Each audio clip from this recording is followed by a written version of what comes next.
ഇവിടെ UK ഇപ്പോൾ summer season ആയതുകൊണ്ട് തന്നെ എല്ലാവരും അവരവരുടെ ഇഷ്ടപ്പെട്ട ആക്ടിവിറ്റീസൊക്കെ ചെയ്യാനായിട്ടുള്ള ധൃതിയിലാണ്. അങ്ങനെ നമ്മളിന്ന് പോകുന്നത് വിൻമെയർ എന്ന് പറയുന്ന സ്ഥലത്തോട്ടാണ് കേട്ടോ. ഇത് ലേക്ക് ഡിസ്ട്രിക്റ്റിൻ്റെ ഒരു ഭാഗമാണ്. ഇവിടെ കുറേ സമ്മർ ആക്ടിവിറ്റീസ് ഒക്കെ ഉണ്ട് കേട്ടോ. ബോട്ടിങ്, കയാക്കിങ്, അങ്ങനെ കുറേ ആക്ടിവിറ്റീസൊക്കെ. അപ്പോൾ ഇതിനോട് ചേർന്നൊരു പാർക്കുണ്ട്. ഈ പാർക്കിലായിട്ട് ഇപ്പോൾ എല്ലാവരും ബാർബിക്യൂവും മറ്റ് പാർട്ടിയൊക്കെ നടത്തുന്നുണ്ട് കേട്ടോ. ഫാമിലിയും ഫ്രണ്ട്സും ഒക്കെ ആയിട്ട് കുറേ പേര് സമ്മർ നല്ല രീതിക്ക് എൻജോയ് ചെയ്യുന്നത് നമുക്കിവിടെ കാണാം കേട്ടോ. എല്ലാവരും ബോട്ടിങ്ങിനും കയാക്കിങ്ങിനും ഒക്കെ ആയിട്ടുള്ള പ്രോപ്പർട്ടീസുമായിട്ടാണ് കേട്ടോ വരുന്നത്.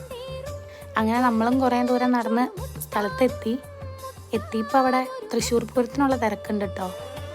വിൻമെയറിൻ്റെ ഒരു ഓരം ചേർന്ന് കുറേ ആളുകൾ സൈഡിൽ കുക്കിങ്ങും പാർട്ടിയും ഒക്കെ ആയിട്ട് നടക്കുവാണേ. കാലുകുത്താൻ ഒരു ഇഞ്ച് സ്ഥലം ഉണ്ടായില്ല. എന്നാലും ഞങ്ങൾ കുറേ ദൂരം നടന്ന് ഒരു സ്ഥലം കണ്ടുപിടിച്ചു. അപ്പോഴേക്കും വെയിലൊക്കെ ഒന്ന് ആറിയിട്ടോ. അങ്ങനെ ഞങ്ങൾ അവിടെ വെള്ളത്തിലിറങ്ങി കുളിച്ച്. ഇവിടുത്തെ താറാവുകൾക്കൊന്നും ഒരു പേടിയില്ല കേട്ടോ നമ്മളെ. അങ്ങനെ ഞങ്ങളെല്ലാവരും കൂടി ഒരു ക്വാളിറ്റി ടൈം